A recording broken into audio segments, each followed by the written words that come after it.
Okay, let us now calculate the electric potential due to 3-point charges at some point in space. And I think you'll appreciate this calculation because it's fairly easy to carry out, mainly because the electric potential is a scalar.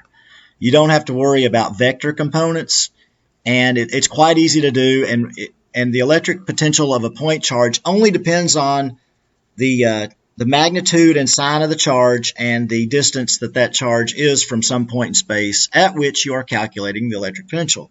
So let's consider this problem. We want to calculate the electric potential up here at this blue X, this hollow X right there. So this is right above this -1 nanocoulomb charge right here, right above it.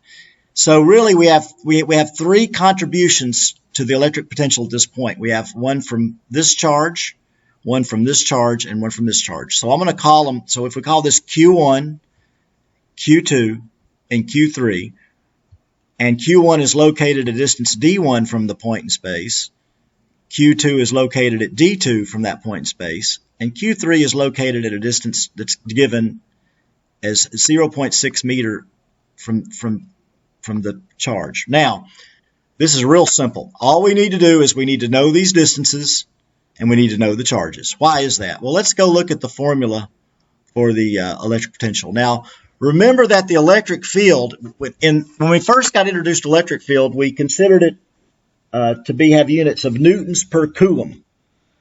But in the second part of electrostatics 2, we saw that there was also, those are the same units as a volt per meter. So if we know that the electric field goes as basically a constant times charge over distance squared, then if we multiply the electric field times distance, just thinking about units, we see that the electric potential should go as kq over d and not d squared. And furthermore, it's not a vector. So this is real easy. Now, one thing you have to do in this case, though, is you have to put the sign of the charge in the calculation.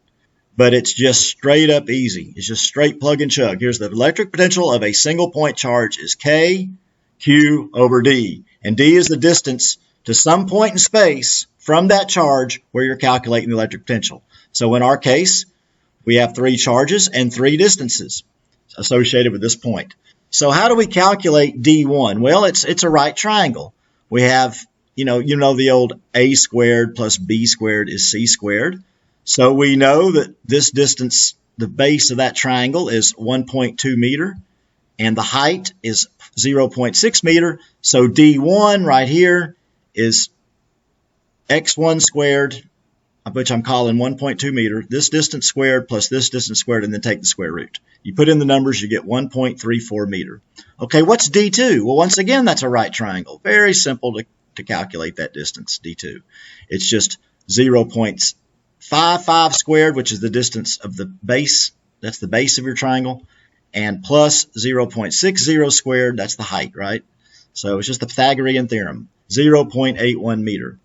And then finally, we don't have to worry about D3. It's just one distance. It's vertically, directly above the charge, and that would be 0.6 meters. So there's your 3 distances. Now, we come down here, and we look at once again, we're going to use superposition.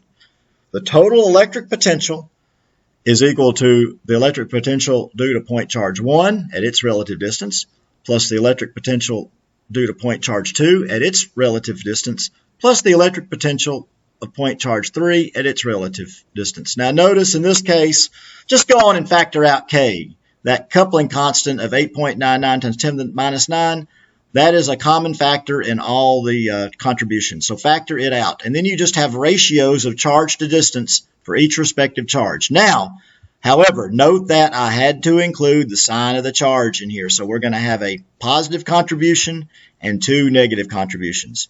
And that is all there is to it. I hope you appreciate how simple it is. If you're, of course, it depends on your geometry being simple, but it's a very simple matter to calculate electric potential due to an assembly of point charges. Why? Because it's a scalar. And that is all there is to it.